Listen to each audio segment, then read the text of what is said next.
Welcome, amazing Ramdas Satsang. We're here gathered from around the world. I'm Jackie Dobrinska. I'm the Education and Community Outreach Director for the Love, Serve, Remember Foundation. And I'm coming from a lovely camping spot in the Midwest, so you might get some squirrels and birds in your live stream tonight.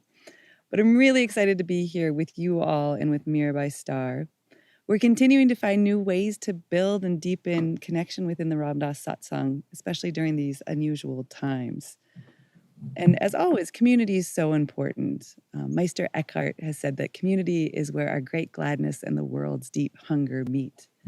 And since we're all hungry for something and we all have something to give, community is a place that we can feed each other.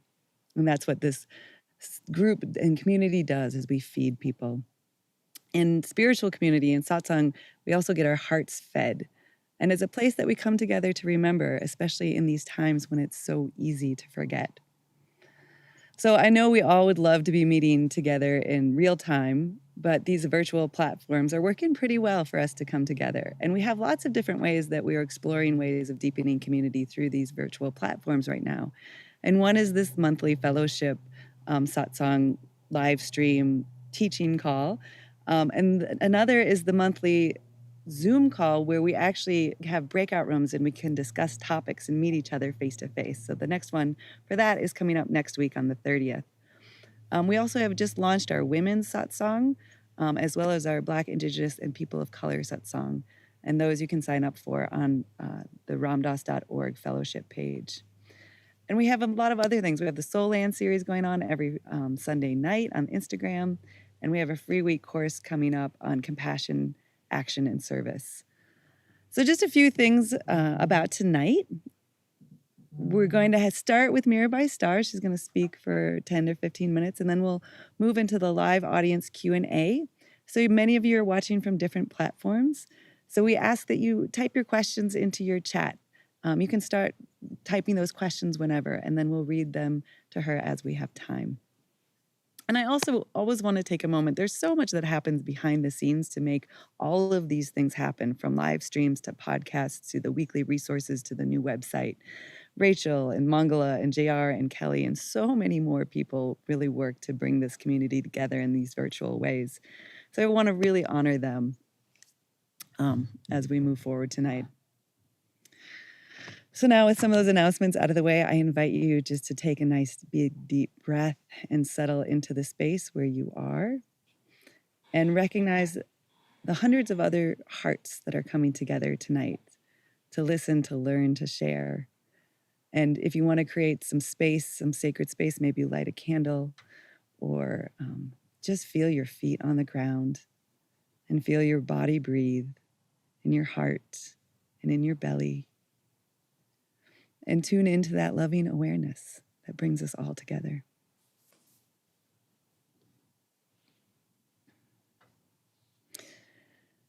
And from that space, I'm so excited to welcome Mirabai Starr. She's known Ramdas since I think she was 14, and she had recently joined the Love, Serve, Remember Foundation board. And we're so excited to have her. And she's really been the spark for the Women's Fellowship as well. Many of you probably know her as a feminine mystic, and she has written so many brilliant books about mystics, from Julian of Norwich to John of the Cross. And if you haven't read her most recent book, Wild Mercy, oh, you have to run out and get it. It is absolutely fabulous. It's balm for the soul.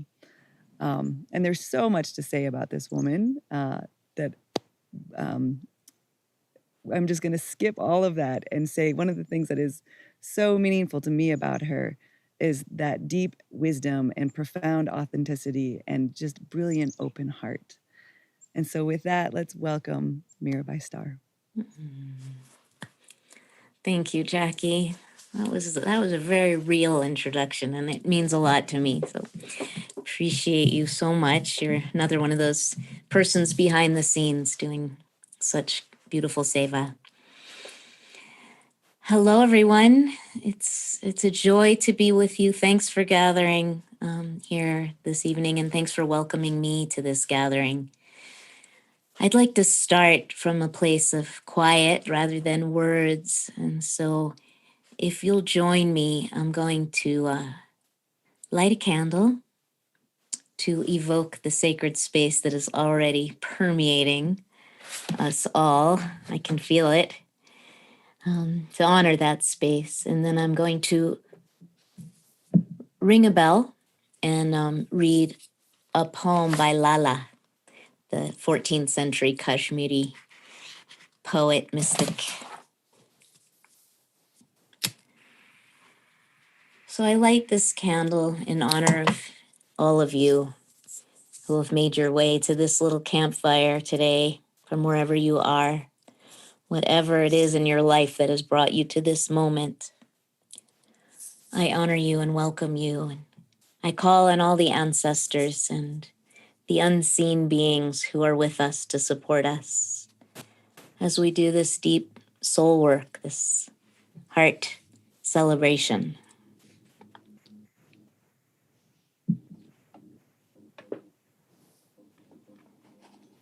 And now I'm going to light a candle. I'm going to ring this gong, getting my ritual objects mixed up. It's all just forms. Form is formlessness, formlessness is form.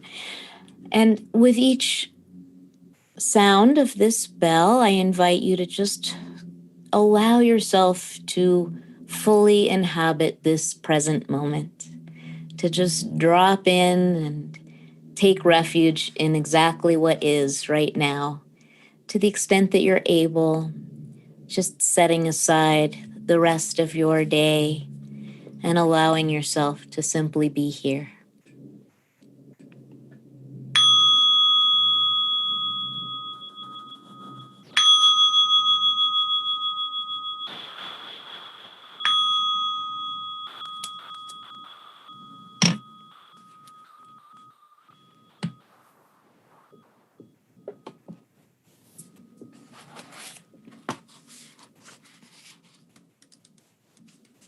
From Lala. Your way of knowing is a private herb garden. Enclose it with the hedge of meditation and self-discipline and helpfulness to others. Then everything you've done before will be brought as a sacrifice to the Mother Goddess. And each day, as you eat the herbs, the garden grows more bare and empty. Your way of knowing is a private herb garden. Enclose it with a hedge of meditation and self-discipline and helpfulness to others. Then, everything you've done before will be brought as a sacrifice to the Mother Goddess. And each day, as you eat the herbs, the garden grows more bare and empty. So Lala is inviting us to dwell in unknowing, to allow all our preconceptions to fall away, and to allow ourselves to be nourished by that nakedness.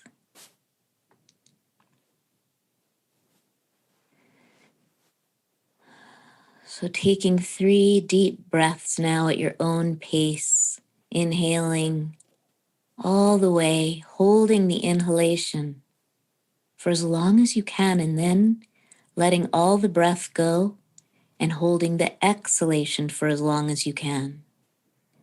3 deep, full, cleansing breaths at your own pace, allowing yourself to linger in the empty space between the breaths.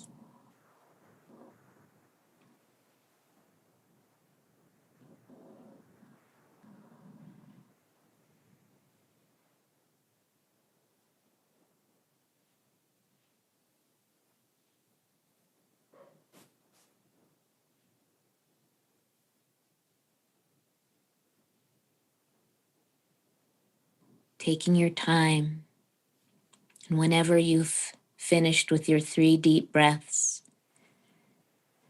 simply rest in your natural breathing and take refuge there for just a moment.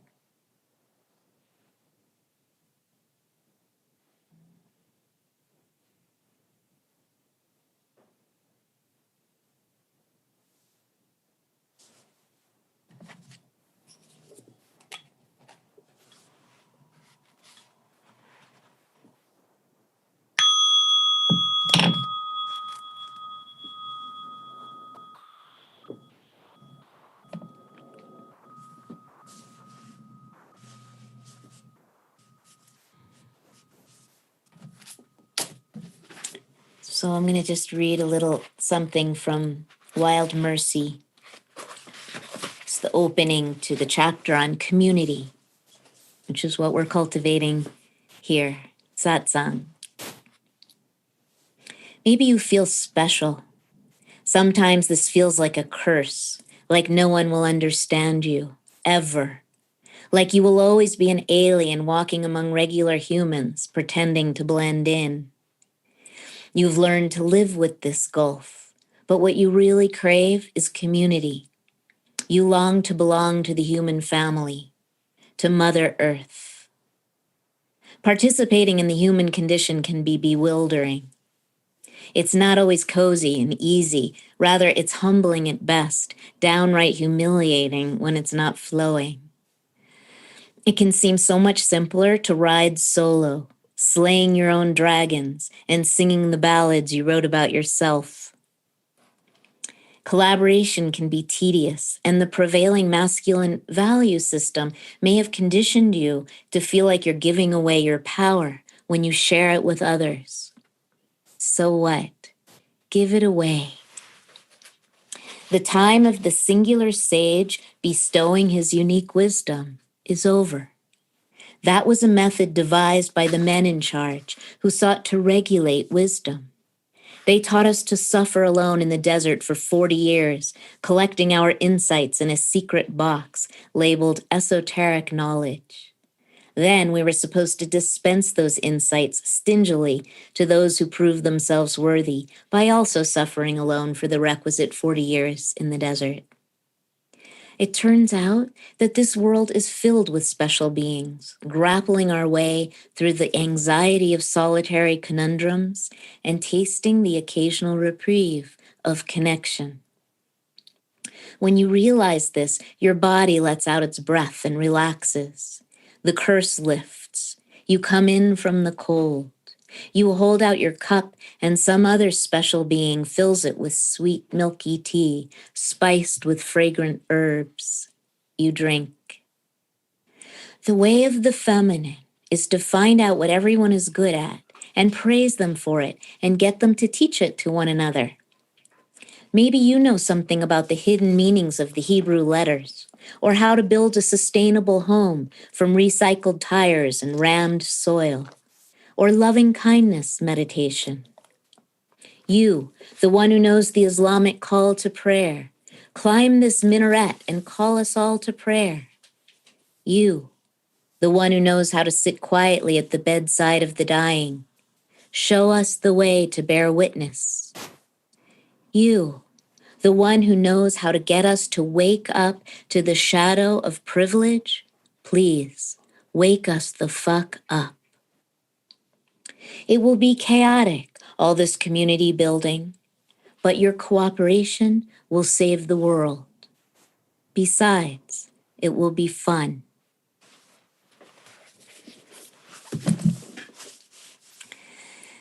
So, as Jackie mentioned, and as many of you know, I had the great good fortune of meeting Ram Dass when I was 14, living at the Lama Foundation in northern New Mexico, where I'm still very much involved, and where Ram Dass created Be Here Now with the Lama Beans in 1970.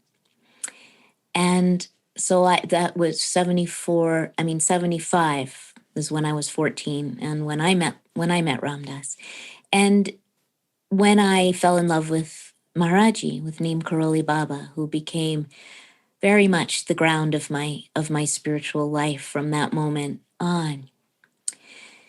What I learned most, I feel, from my association with Ram Dass and my deep connection to the teachings of Maharaji is sub-ek, all is one, and that the one shines from the heart of every spiritual tradition on the planet. That, coupled with Lama Foundation, where that is the purpose of that intentional community, Lama, to be a meeting of the ways, as Murshid Sam called it, and all the practices from all the traditions that I have gotten to experience and deeply embody at Lama.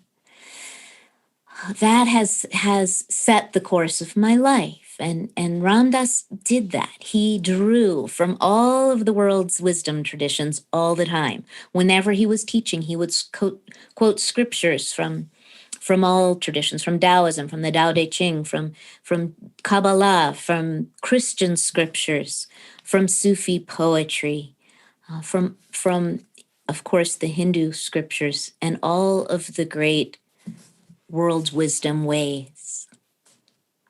So this has been my life. My path is an interspiritual one, like a bee drawing nectar from the garden of the human spirit and trying to share that elixir with others.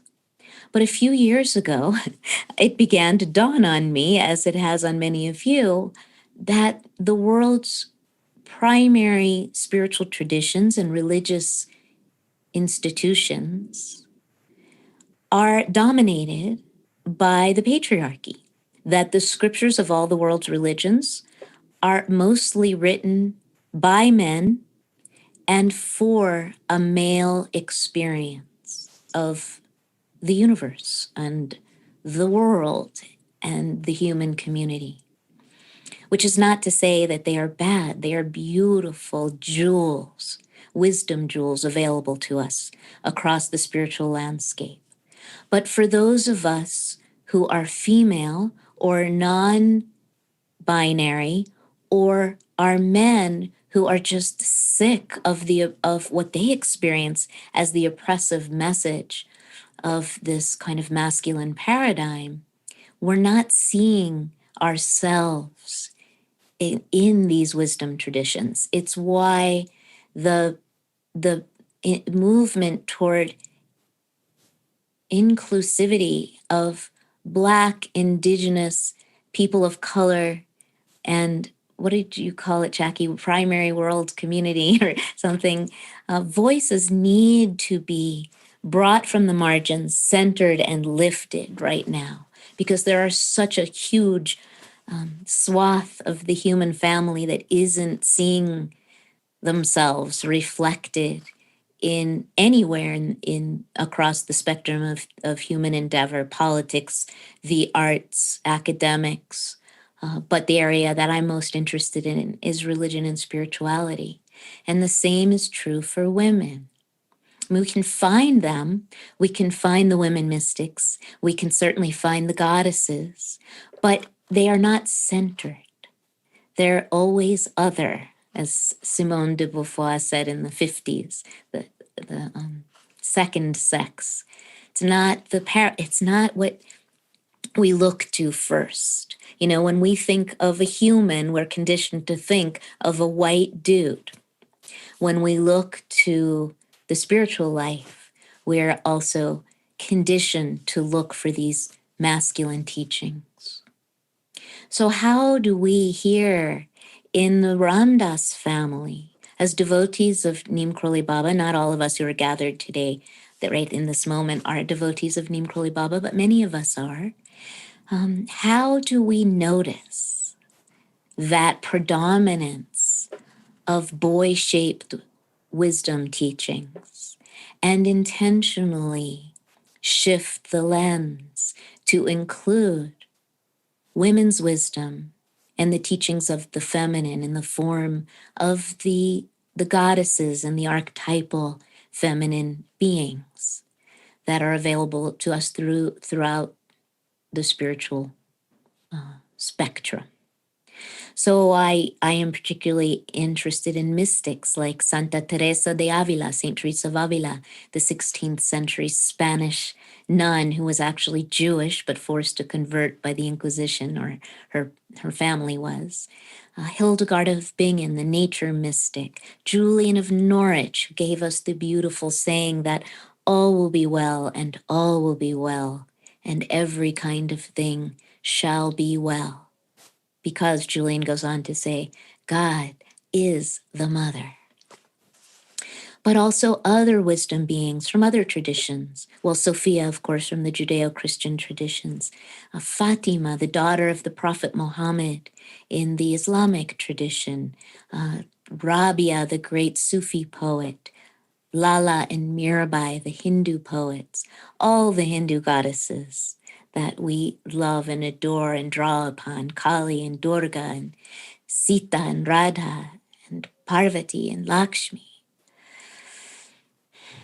And the Shekhinah in Judaism, the indwelling feminine presence of the divine. She is embodiment, she is immanence.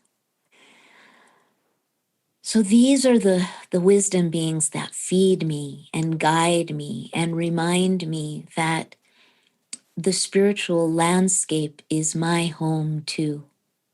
And I know that that is true for many of you who are not women, who are feel equally oppressed by these patriarchal structures that are beginning to topple before our eyes. The seams are fraying and coming undone, and there are people who are madly trying to prop up these old toxic structures that no longer serve, and it's not working.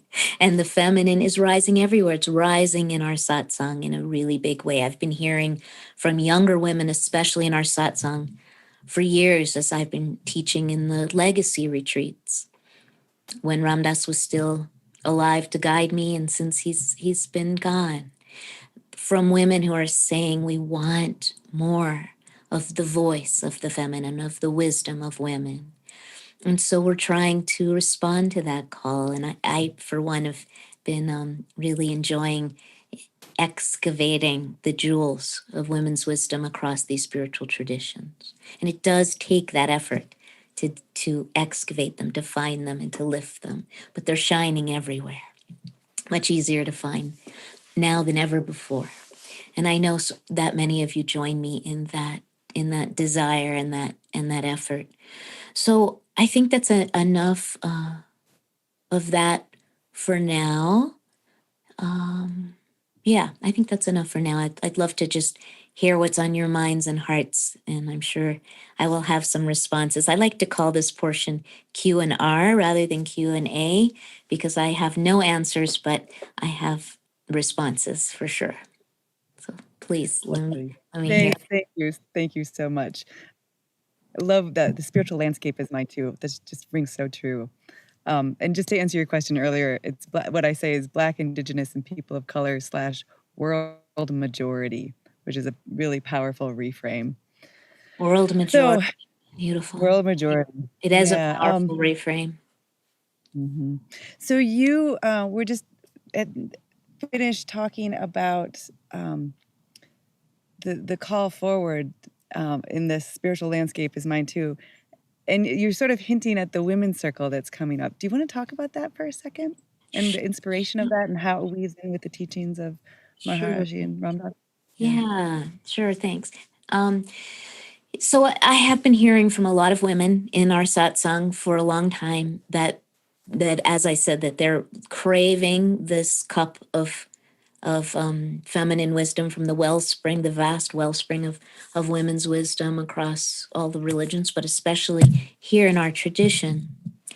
And also there's this sense in which when we have these quote affinity groups, these gatherings of people, like people of color or women or LGBTQ or whatever these groups are of people who aren't necessarily seeing themselves in the dominant community, there is a way in which we can let out our breath.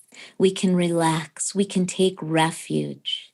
We can hear each other, and we can hear each other through that listening heart that is, I don't want to say natural because that's problematic, but is so familiar to feminine spaces. I was just thinking about today, I had a couple of different conversations on the phone and then one in person with different women, different spheres of my life. And I came away from each one with this sense of, even though there were some challenging things we had to talk about, there was nevertheless this sense of refuge and community and knowing each other's hearts and trusting each other's hearts. It's not that I don't feel that in mixed spaces, but I definitely feel it when in women's circles and circles that are free from a masculine influence. I'm not dissing men. We are not dissing men when we offer to gather in this way, but we're making a place for women in our satsang who have often felt marginalized in various ways so that we can hear each other. And I think one of the most important things about this women's circle that we're convening is that it's going to be cooperatively led. Like I read about in that opening from my chapter on community and wild mercy, it's a matter of kind of scanning to see who has what gifts to bring to the table, because it's your turn. You don't just have to listen to the person sitting on the platform dispensing their dharma to you as the hungry recipient. This is a place where we want to share leadership, which is in many ways the feminine way. So is there anything, Jackie, you would like to? No, that's great. Okay. That's good. Thank you. So speaking of the reading, the call that you make for people to bring forward and share not just their gifts, but themselves. One of the watchers tonight asks, how can I let down my wall and truly connect with others? Sharing my genuine self can be very scary. I often fear others' reactions. Yeah, that's Fritz. Fritz is the name my beloved friend Elaine, who was a Sufi poet who died recently, gave to that inner critic that is a white dude that we were all conditioned to listen to, who tells us that we're in trouble. And you're not in trouble. Tells us that we're too much when we express our hearts and our feelings. You're not too much. Tells us that we're not enough. We're not pure enough. We're not perfected enough. We're not neurotic enough. We're not unneurotic enough. Whatever it may be, that we're not disciplined enough spiritually.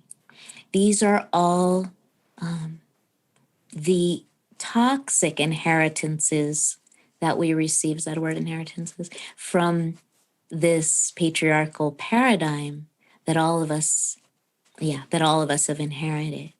So I wish for you that you recognize your vulnerability as your superpower, that you claim your naked heart as holy ground, that you take the hands of others when you're ready to step up and share yourself, so that you know that you're not alone, that many of us are working, striving, grappling with that message that tells us it's not safe to be vulnerable and naked and true to our own hearts.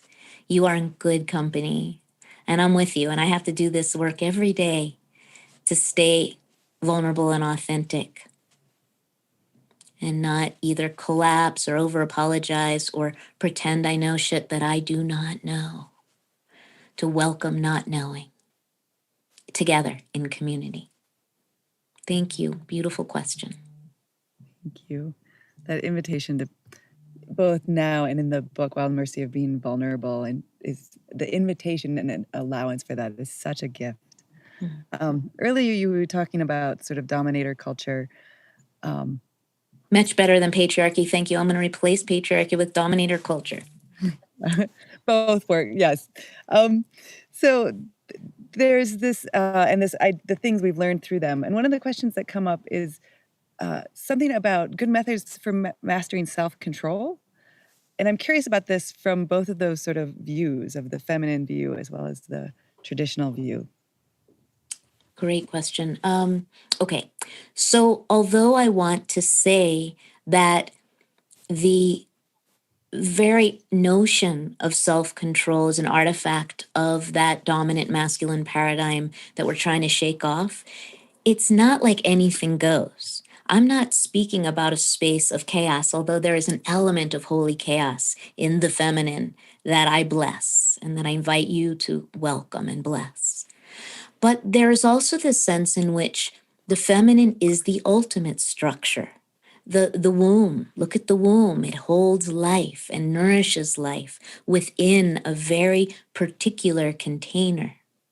And so there is a way that taking a breath and allowing ourselves to kind of open the field of awareness and not stay fixated on some idea that doesn't serve is a great spiritual gift.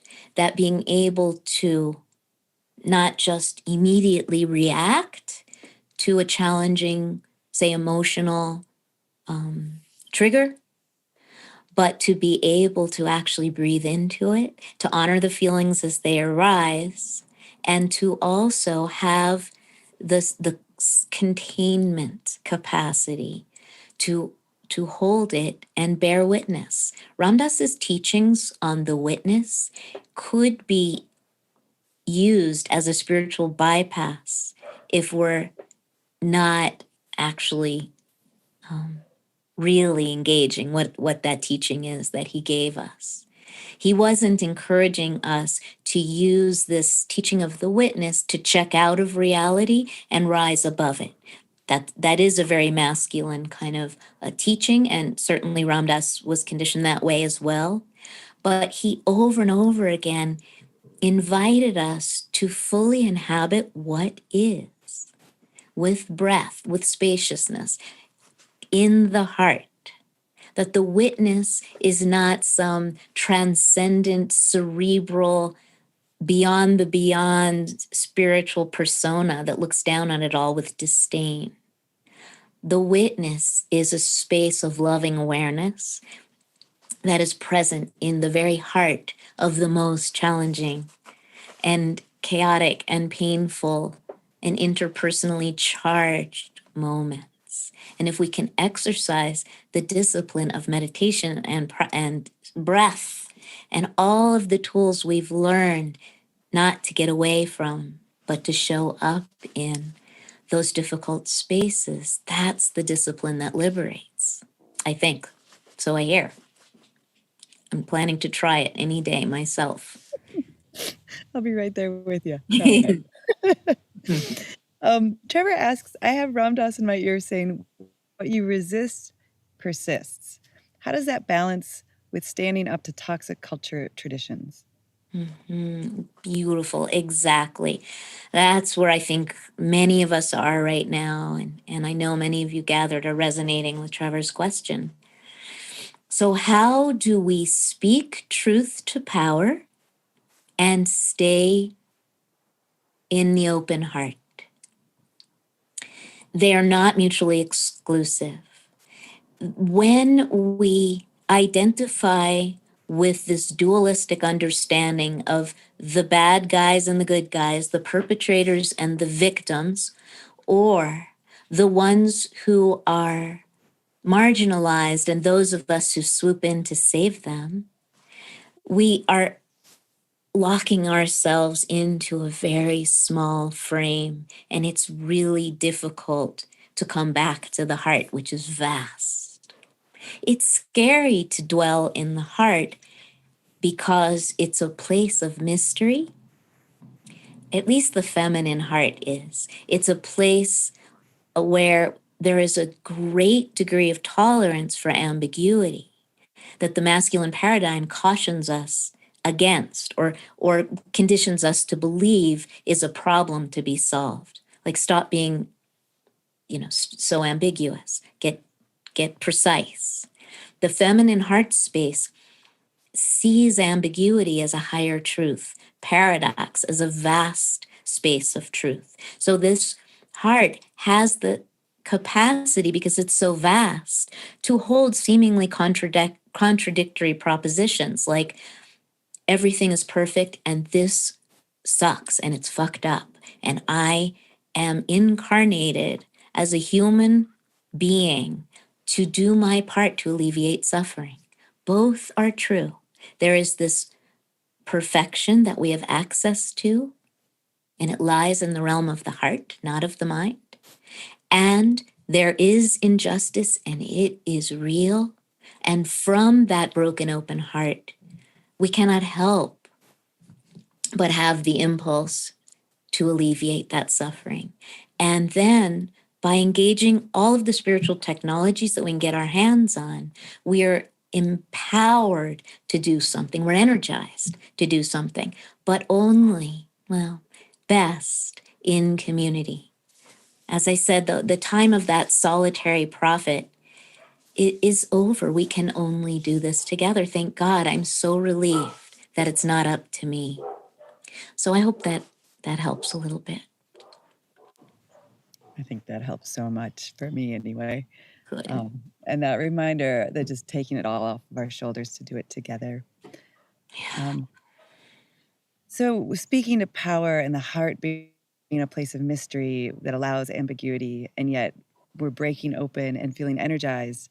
And in that mix, there's this desire to know our higher self and purpose. And someone asked, like, what's the best way to connect with that higher self and purpose? Thank you. Beautiful question. Well, for me, the most important element of that journey is the willingness to first not know and to deconstruct all my preconceptions about what it means to be of service. For me, that was very necessary. So, for instance, I am a writer and I love the beauty of language. And there was a time early in my spiritual life where I felt like I had to give up poetry. I had to give up writing. I even had to give up drawing and making art and doing all of those things because I had to be on a totally dedicated, disciplined spiritual path. And those things were somehow frivolous or too personal or something. And it took me years to realize that for me, the creative arts, particularly writing, was and is my vehicle for stepping up in this world. It's my container for seva. It is my form of tikkun olam. In the Jewish tradition, tikkun olam is the repair or the mending of this broken world that human beings are incarnated to do. And it also says in the Jewish mystical wisdom that what is ours in particular, your particular task to do, is imprinted on your soul the day that you're born. So you don't have to worry about it. It's there. Everything you need. Not only is your offering there, but your capacity for activating it is also there, and the energy that's required. So to trust that and to get quiet enough, and there are all kinds of contemplative methodologies that we know of that enable us, that support us in growing quiet and still enough to listen so that we can hear what is ours to do. And I will tell you a couple of things. One is it's probably already something that you love. Like for me, it was writing and speaking and words, language.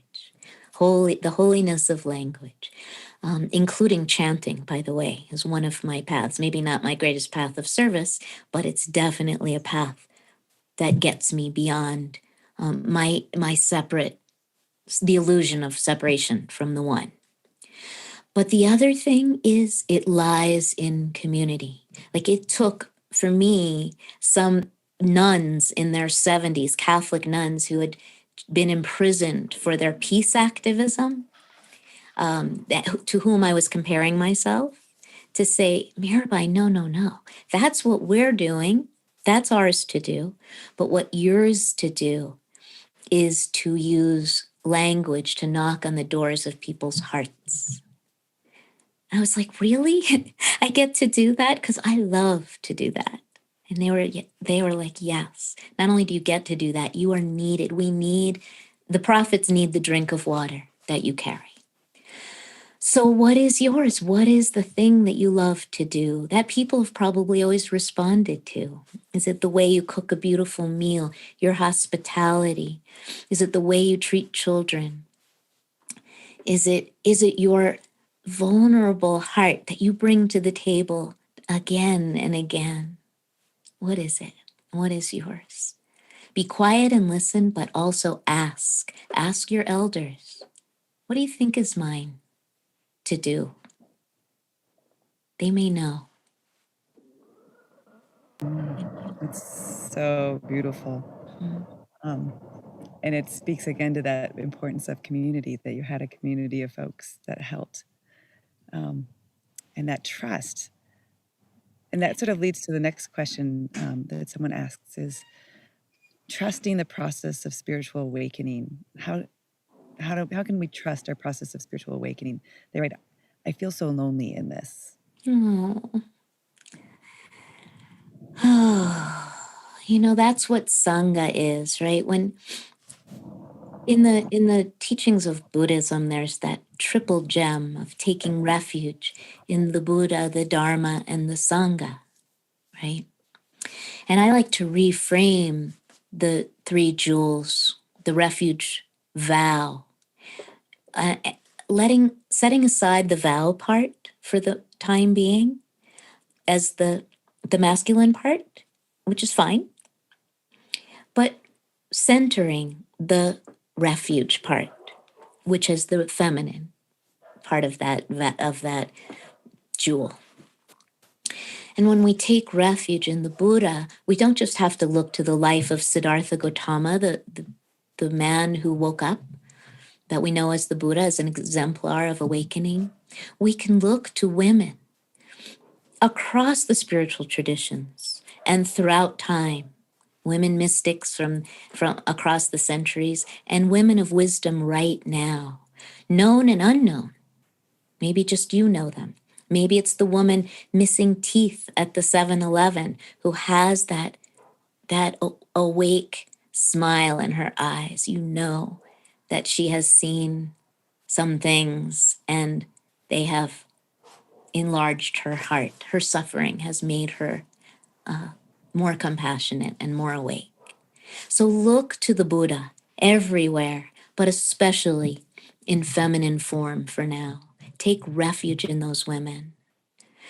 Take refuge in the Dharma, the teachings of all the world's great spiritual traditions, but look especially for the feminine wisdom teachings. The Dharma in the form of the mystical poetry of women, both from long ago and right now. There are so many contemporary women poets who are mystics, who have the goods right now. They may be political, they may be feminist, they may be queer, they may be wearing all of these different beautiful disguises, but they are the mystics of our times. Look to them for the Dharma. And finally, and most importantly, look to the Sangha in the forms that are led by and saturated with the feminine heart. These collections of community that hold our communal wisdom, our collective wisdom. That, as Thich Nhat Hanh so famously said, remember that the next Buddha, because Buddhism, like Christianity, like Islam, like Judaism, believes in a kind of second coming or a messianic reality that's coming. But the next Buddha will be the Sangha. Ram Dass is no longer in his body, right? We are it.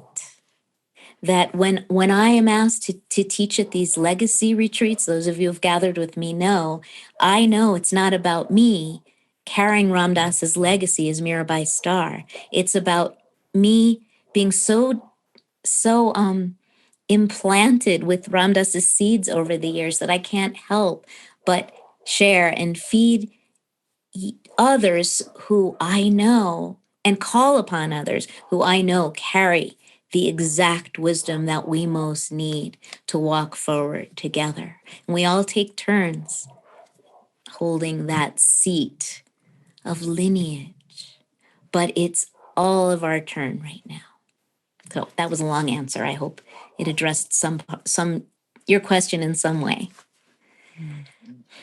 So you may have already answered this question, but it seems to follow suit, and so I want to ask it specifically. It says, do you have any thoughts on sadhana and the feminine? I often feel like I must meditate and chant, etc., in order to be spiritual, yet it can feel rigid. How do you perform sadhana joyfully? Right. That's so wonderful. Oh, I'm so glad you brought up joy, because that is exactly one of the burdens we bear from the, what do you call it? Dominating culture. Dominator culture. Dominator. That's even better. The dominator culture is this sense that that the spiritual path is this grim job that we got to get done. And it's the endless self-improvement project. Now, I'm speaking to you from someone who's right in the middle of that every day, dismantling that consciously every day. How do we take refuge in our sadhana rather than use it as a bludgeon to beat the shit out of ourselves and make ourselves feel like we're never enough and we're always too much? How does sadhana become a cup of beautiful clear water, or intoxicating wine, or nourishing milk that feeds us and opens our hearts and softens us and makes us happy? So I'm coming to the point where, and the pandemic has really been this has been one of the gifts of this time of sheltering close to home, which I have the privilege to do because I'm a writer and a teacher, and I can do it from home and make my living this way.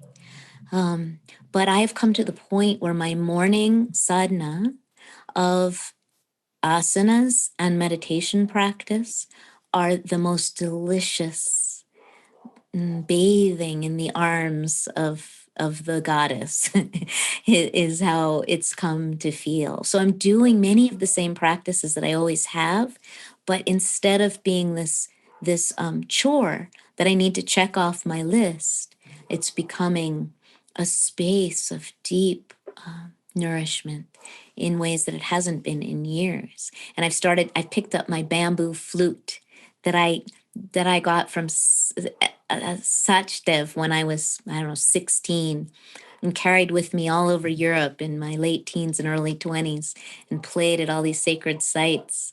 And then I put it aside, or it was just on my puja table for years and years and years. And recently I've picked it up and I've started playing it every morning at the end of my meditation. And I'm like a kid that's just like found this new thing that's just filling me with delight. And I'm starting to draw again, like listening to podcasts in the evenings and taking out my colored pencils and my sketch pads and just drawing for the joy of it. And that's becoming my sadhana again. And so if you can find ways to enter fully into what you love, whether it's chanting or meditation or any of the creative arts, as an offering to the Holy One. And if you like, picture the Holy One on purpose in a girl's shape, as the goddess, as Mother Earth, as your lover or beloved. However you can relate to the sacred feminine now, make your sadhana an offering of love to her. You probably already are, but see if just reminding yourself of that reinfuses it with that feminine heart of delight.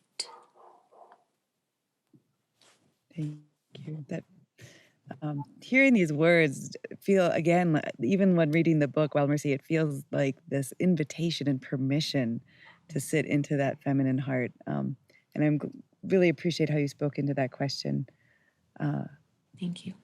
Yeah, so much I want to say about it and ask Maybe more about, but I'll just go say to the next something. question. I don't want to be the boss of you. I want you to say stuff. No, it was I just the shooting mind can be so hard to let go of, and for several years I had to just give up all of my practices because they just had so much should energy in them, and then slowly like picking them back up from that, like, because they are delightful. Yeah. But it felt like this, like sacrilegious to put them all down. Oh, But it that's was so great. yeah.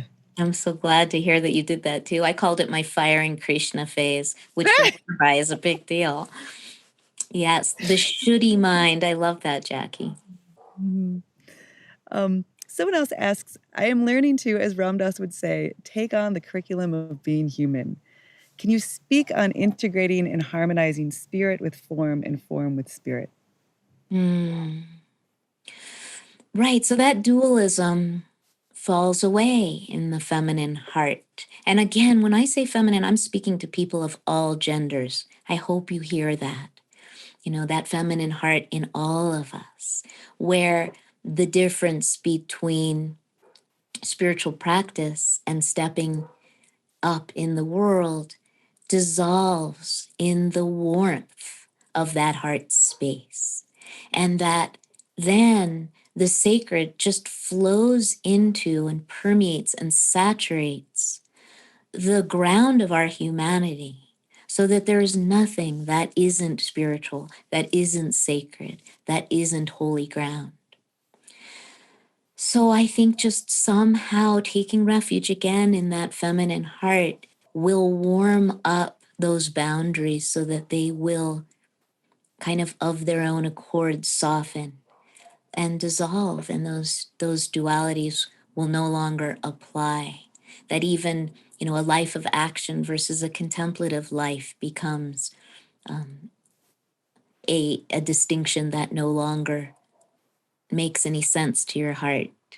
You know, Saint Teresa of Avila, Santa Teresa, who I love so much, said, if you're familiar with the Christian myth, and for those of you who are Christians, I hope you don't mind my calling it a myth, but the Martha and Mary story, where Mary's sitting at Jesus's feet, taking in the teachings, neglecting everything else, and Martha is bustling around, you know, getting shit done and starting to resent Mary for not helping her, you know, these two sisters. And what Teresa says is Martha and Mary both live in the center of our own being. They're sisters and they work together. And that's what's beautiful. So I don't know if that addresses your question. I say that every time, my little disclaimer, but thank you for asking it. Would you speak a little bit more about the sisterhood? Someone else is in this class with Saint Teresa on Saint Teresa of Avila, and really grateful for it, and curious about the timelessness of the sisterhood teachings. Okay, first I have a question. Jackie, can you hear my dogs barking? I hope not, because my dogs are barking, and I just hope that's not disturbing anyone. Okay, the sisterhood, you know, of Martha and Mary and Teresa of Avila's teachings. Do you think that's what specifically she's asking about? Mhm.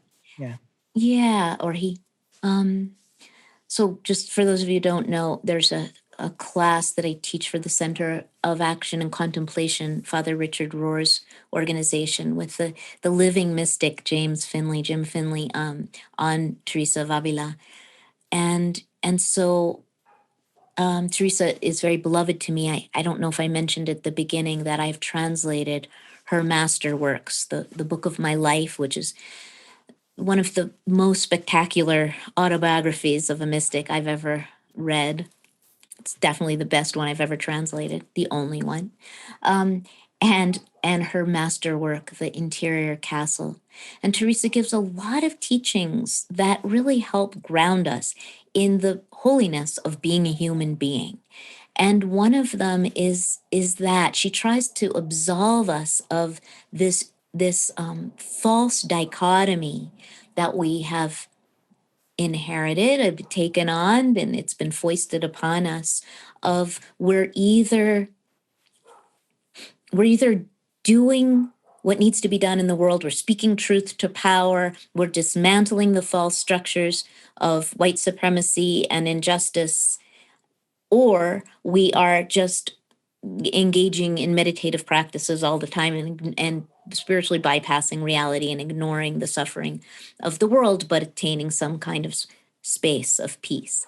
So what Teresa says is that, and this is a very feminine teaching, that these two parts of ourselves, the active and the contemplative, belong to each other. They're integrated. They're of the same family. They are feminine, they are sisters, and they both abide in the heart. And they both serve that Christ reality, which according to Julian of Norwich is also a feminine being. So there was one other insight I had about that. What I've noticed, and I think many of you can resonate with this, is that as an activist, a reluctant prophet, I call myself, but a lifelong activist, there is no fucking way I can step up unless I have some kind of contemplative life. And it doesn't have to be sitting on a cushion, although that's a practice that's really helpful. It's also walking in the woods. I have the great grace of living on the edge of national forest here in northern New Mexico, and I spend time every single day, all seasons, deep winter and the height of summer, walking with Mother Earth. That is a huge part of my contemplative life. And those contemplative spaces enable me, nourish me to step up. Spaces of joy and celebration also nourish me so that I can have something to give, so that I can enter the fray without getting completely thrown off balance, that I can step into the world with some sense of equanimity and joy. And then I find that I have more to give of what my particular thing may be to give. And so we think we're not supposed to rest. That's why I have a Sabbath practice. In my case, I draw on my ancestral tradition of Judaism, and I observe Shabbat every week. When the sun goes down on Friday, I light those candles. I welcome the Shekhinah, the indwelling feminine presence, and she's with me. She's with me all the time, but she's especially with me on Shabbat as a resource to navigate the space of rest that is so difficult to embrace because our culture is constantly imposing that tyranny of tasks upon us. But when I observe Shabbat, and anyone of any tradition or no tradition is welcome to do this from sunset on Friday to sunset on Saturday, or whatever the shape of your life works, whatever works for the shape of your life, to keep a Sabbath holy. That is when my cup is filled so that I have something to offer in this world. So I encourage everyone to consider cultivating some kind of Sabbath practice and taking refuge there and drawing joy from that. And it's about not just reading sacred scriptures and poetry, although that's a beautiful thing to do on Shabbat, but the highest mitzvah in Judaism is to make love with your beloved on the Sabbath. So sensuality and embodiment, connectedness to the earth and to all other creatures is also a part of that holy Sabbath space, celebrating life, chaim, food, good food, community, connection. All of those good things are holy, and they energize us because it's hard fucking work to step up in this divisive world and to keep our hearts open in hell, as Ram Dass used to say. It's challenging. We need each other, and we need rest, and we need celebration. And it's hard in these times when we're isolated from each other. So spaces like this, where we can gather as community and not yell at each other. Of course, I'm doing all the talking, so you don't have much chance to yell, but it's just such a refuge. It's so nourishing to be together. Just you talking about those yin spaces just feels so yummy. And even just hearing about them relaxes the nervous system. when earlier we were talking about dominator culture, and one of the reasons I like that word better than patriarchy is because we all have female and male aspects in us, right? Yes. And when we speak of patriarchy, it's easy to like bring some sort of form into mind around masculine. But dominator culture just lets us know that we're all affected by it, regardless of sex, right? And so this leads into the question of another one of our watchers tonight who said, I asked Ram Dass about the divine feminine, and he said it was in all of us. And so can you speak to ways we can bring the beautiful, chaotic energy out more in satsang without harming each other? What a beautiful question. And I asked Ram Dass the same thing, and he told me the same thing. And it was when I was writing Wild Mercy, and I was trying to get his take on all this. One of the great gifts in my life has been that Ram Dass. I've written a few books, and Ram Dass has been there for me for all of them. In fact, I don't know what it's going to be like. I'm writing one now, and he's in it, but he's not there to talk to me about it. And that's something that is heartbreakingly, it's something I will miss more than I can bear. But one of the things he said to me when I asked him that question was, he said, look at me. I am a man with a woman's soul. Ram Dass was bisexual and kept that very private for most of his life, although in his new soon to be released memoir that he and Ramesh worked on for the last 5 years or so, constantly beautiful. If you haven't seen, what do you call it, galleys yet, you will be seeing the real thing soon. He does disclose his lifelong grappling with his sexuality and finally resting in the holiness of who he was. But I wrote several pieces over the years. You could probably Google them, essays and things about Ram Dass being a man who taught me about the divine feminine, because he really was. He did have that feminine heart. And at the risk of sounding sacrilegious or disrespectful to our beloved teacher, he also carried the toxic masculinity, in himself, in his teachings at times. And he had to really look at that shadow in himself. And he wasn't always able to see it or dismantle it. Like I was thinking about every morning, lots of mornings, I do a chakra meditation that Ram Dass taught me when I was a teenager. Many of you know it, 10 breaths through the heart. There's a recording on the Be Here Now network on this, I think. 10 breaths through the heart, 10 through the throat chakra, 10 through the third eye, and 10 through the crown, and then back down as a kind of way to drop into meditation. And I've used that for many years. But over the years, I've added the solar plexus, the third chakra, the second chakra, the space of creativity and sexuality, and the root chakra, the connectedness to Mother Earth. And Ram Dass actually said in that teaching, I'm sure it's on that recording too, don't bother with the lower chakras because they'll just get you in trouble. Right? Jackie's having a reaction over there. And so I know that he would now, and at the end of his life too, would have said, oh yeah, you're totally right. Let's integrate all of that. Let's welcome those. That's good trouble, as John Lewis would say, that those chakras. And it is, as you said, the person who asked this question, it is wild and chaotic, and it is holy ground. Jackie, what's your response? Oh, I hope I wasn't too No, I want to know.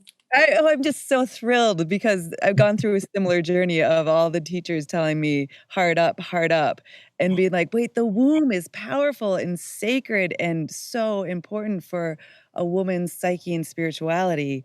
Like, how can we leave that out?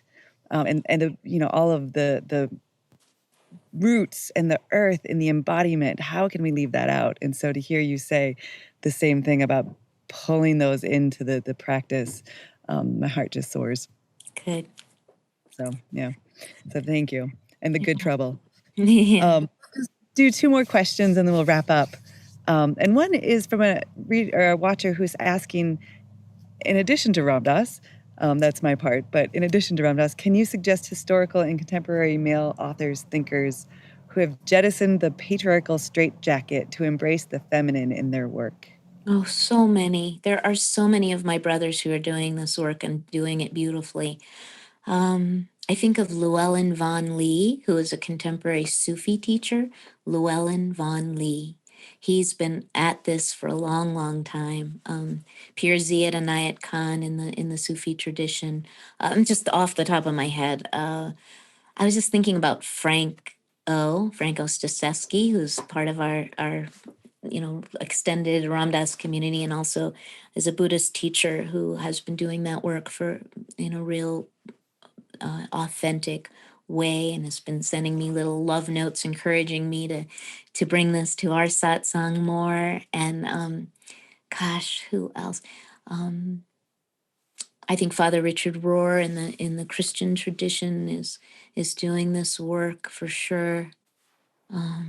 I often, as a Jewish, Hindu, Sufi, Buddhist, pagan woman, I find myself in Christian contemplative and social justice spaces because of my translations of the Spanish mystics mostly. And I have heard men in the Episcopal Church, especially, preaching from the pulpit, intentionally using feminine pronouns for God for years. So it is happening. Our brothers are supporting us, but also needing and wanting this work as much as women are, and are as hungry and thirsty for the feminine, the wellspring of feminine wisdom. Yes. Lastly, can you share a bit about the challenges of spiritual leadership when conflict arises? Lastly, okay, in 30 words. By the way, I hope that in these last few minutes you can put in the chat box, which I can't see, by the way, that some of your own responses to that question about men who are actively dismantling the patriarchy in their teachings. Because I know I don't think well on the spot sometimes, and I know many of you have ideas. So share them with each other, please. Tell me the question again about conflict. Yes. Can you share a bit about the challenges of spiritual leadership when conflict arises? No. Okay, I'll try. Oh, wow. Okay. So this is what I talked to Mirabai Bush about today.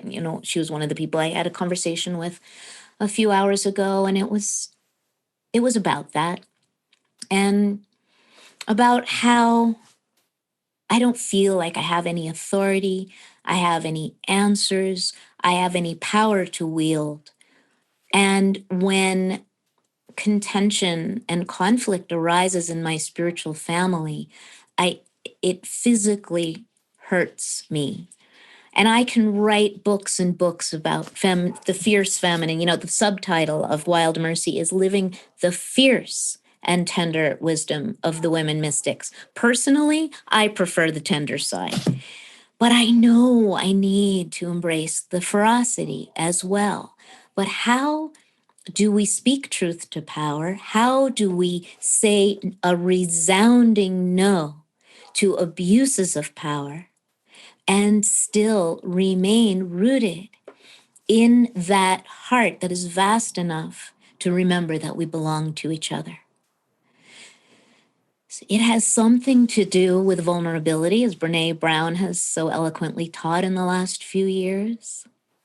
It has something to do with intentionally setting aside our dualistic preconceptions about things and allowing ourselves to not know, and to engage in deep listening of the heart. And then also courageously saying, this is not okay. Injustice to one harms the entire fabric of interbeing to which we all belong. And conversely, or not even conversely, also, whenever we tend and mend any strand that is broken in this human community or this community of creation to which we belong, we are healing the whole. It's a work in progress for me, very much. But I bow to those of you who are both speaking out with your resounding no and offering refuge with your loving yes right now. Mm-hmm. Thank you, Mirabai. Thank you, Jackie. Thank you, yeah. everyone. Yeah. So it's so lovely to be with you and to hear from you and listen to you. Just such amazing wisdom. Like you hold this feminine wisdom and this gracious heart and this authentic vulnerability, and you offer this great invitation to all of us to step into these places in ourselves. And it feels like, really, as I've said before, like balm to the soul in many ways. So thank you for doing it all of these years and continuing to do it. If people want to find you, how would they find you?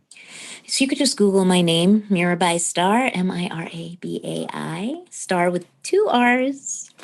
And that'll take you to my website and various writings. But my website's a good place to connect. And I encourage everyone to get Wild Mercy. It's just such a brilliant book. So Thank you, Jackie. Thank you, Mhm. everyone. Much love. I want to just give a few announcements before we sign up, which is not only to find you, but if you love these live streams and these virtual retreats and the resources on the website, please continue to show up, continue to use them, and consider offering your support as well. You can go to ramdas.org/support. And then a reminder to sign up for the fellowships. We have the general fellowship calls. We have the meetups where we have the breakout rooms. We have the women's fellowship and the Black, Indigenous People of Color fellowship. All ways to build allyship, all ways to build community. And don't forget that we have the Soul Land series on Sunday nights as well. So thank you all so, so much for being here, for all that you all do in the world. Much love. And we'll see you next week for the other satsang, the breakout room satsang. So thanks so much.